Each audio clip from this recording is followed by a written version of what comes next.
ഫേസ്ബുക്കിൽ ഒരു ഉസ്താദ്, നമ്മൾ വളരെ വേണ്ടപ്പെട്ട ഒരു ഉസ്താദാണ് കമന്റ് ഇട്ടിരിക്കുന്നത്. അല്ലെ ഉമ്മാനെ കുറിച്ച് പറഞ്ഞപ്പോ ഉപ്പാനെ കുറിച്ചൊന്നുമില്ല. അപ്പൊ ഞാൻ നെക്സ്റ്റ് എഴുതി വിട്ടീനു.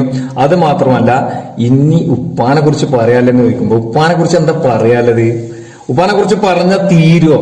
ഉമ്മാനെ കുറിച്ച് 100 വരികളും അതുപോലെ തന്നെ 100 കവിതകളും കവികൾ എഴുതുമ്പോൾ ഒറ്റ ഒരു പാട്ട് പോലും ഉപ്പാനെ കുറിച്ചില്ലല്ലോ. എന്നാലും എവിടെയെങ്കിലും ഒരു ഉപ്പാനെ കുറിച്ച് ഒരു പാട്ട് കണ്ടിട്ടുണ്ടെങ്കിൽ അത് 101ന്റെ പവറാടോ. പിന്നെ എന്തിനാ നമ്മൾ ഉപ്പാനെ കുറിച്ച് പറയുന്നത്?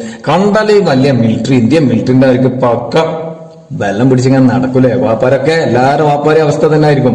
പക്ഷെ ഉള്ളിലൊരു ഹൃദയമുണ്ട്, പക്കാ സോഫ്റ്റ് ആയ ഒരു ഹൃദയം കേട്ടോ. പുറത്തുനിന്ന് ഇങ്ങനെ നമ്മളൊരു ഗൗരവത്തിലാണെങ്കിൽ നമ്മളൊന്ന് അങ്ങോട്ടോ ഇങ്ങോട്ടൊക്കെ പോയി ജോലിക്ക് പോയാലും എല്ലാം കൊണ്ടും നമ്മളെ വാപ്പാരെ ഉള്ളിലിന്റെ കുട്ടി ഇപ്പൊ എന്തായിക്കണം, ഓനിപ്പോ നല്ലൊരു ഇതിലെത്തിയോ, ഒരവസ്ഥ ഇപ്പൊ എന്താണ്, ആരോട് ഷെയർ ചെയ്തിട്ടില്ലെങ്കിലും ഇവിടെ കിടന്നിങ്ങനെ പടക്കണുണ്ടാവും. പിന്നെ എല്ലാവരും പല കയ്യുമ്മക്കൂടിയൊക്കെ നോക്കിയാലും നിങ്ങൾക്ക് കാണല്ലേ, ആകെ നമ്മളെ പരിയില് പണ്ട് കാലത്ത് പെരന്റെ ചുമരിന്റെ പുറത്ത് വയറിങ് ചെയ്ത മാതിരി കുറെ നരമ്പുകൾ കാണാൻ. എന്താ അറിയോ, നമുക്ക് വേണ്ടി കഷ്ടപ്പെട്ടിട്ട് നരമ്പൊക്കെ പൊന്തിക്കണേ, ജീവിക്കാൻ മറന്നുപോയി, കറുത്തും പോയി, വെയിലിന്റെ ചൂട് കൊണ്ടിട്ട് കരിവാളിച്ച് കറുത്തുപോയി. വലിയ ചൊറുക്കൊന്നും ഉണ്ടാവില്ല. നമ്മളൊക്കെ സ്കൂൾ പഠിച്ചിരുന്ന കാലത്ത് മാതാപിതാക്കളെ കൊണ്ടുവരാ രക്ഷിതാക്കളെ മീറ്റിങ്ങിന് കൊണ്ടുവരുമ്പോ നമുക്ക് പാനിമാനിയൊക്കെ ഒരു മടിയല്ലേ.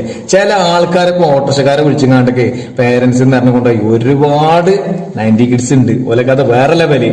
പക്ഷെ ആ ഉപ്പാരൊക്കെ ഉണ്ടല്ലോ, ഉപ്പാന്റെ കവിത ആ മറ്റാൾ പാടിയില്ലേ, ഉപ്പ കൊണ്ട വെയിലാണ് ഞാൻ കൊള്ളും തണല്, എന്റെ ഉപ്പ കൊണ്ട മഴയാണ് ഞാൻ കൊള്ളും കുളിര്.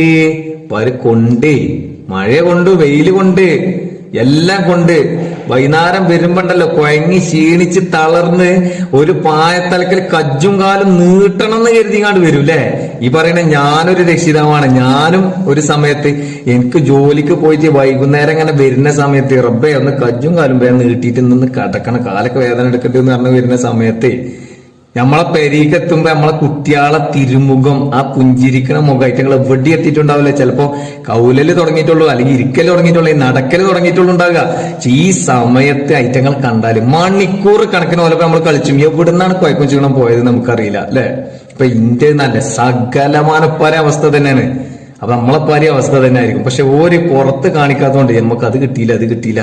നഷ്ടങ്ങൾ കണക്ക് ഞാനടക്കം, മറ്റുള്ളവരല്ല കേട്ടോ, ഞാനടക്കം നഷ്ടങ്ങളിലേക്ക് തിരിഞ്ഞു നോക്കുമ്പോ ഇങ്ങനെ കുത്തി നോവിച്ചിരുന്ന വ്യക്തികളായിരിക്കാം അല്ലെ. പക്ഷെ എന്താ പറയുക, നമ്മൾ സ്നേഹിക്കണം. അപ്പൊ ലോകത്തിലെ സകല ഉപ്പാർക്കും വേണ്ടിയിട്ടാണ് ഇത് ഡെഡിക്കേറ്റ് ചെയ്യണത്. ഇനി ഉപ്പാരാകാൻ പോണവർക്ക് ചിലപ്പോൾ ഒരു പക്ഷെ അത് മനസ്സിലായിക്കൊള്ളുന്നില്ല. ഉപ്പായി ആയതിനു ശേഷം നിങ്ങൾക്കിത് മനസ്സിലാവും. അപ്പൊ നിങ്ങളെ ആഗ്രഹങ്ങൾ മാറ്റിവെക്കും, ആഡംബരങ്ങൾ മാറ്റിവെക്കും, കറങ്ങല് തിരിയല് മറിയല് എല്ലാം മാറ്റിവെക്കും. കുട്ടികൾക്ക് മാത്രമായിരിക്കും ഒരു മുറുക്ക് വെള്ളം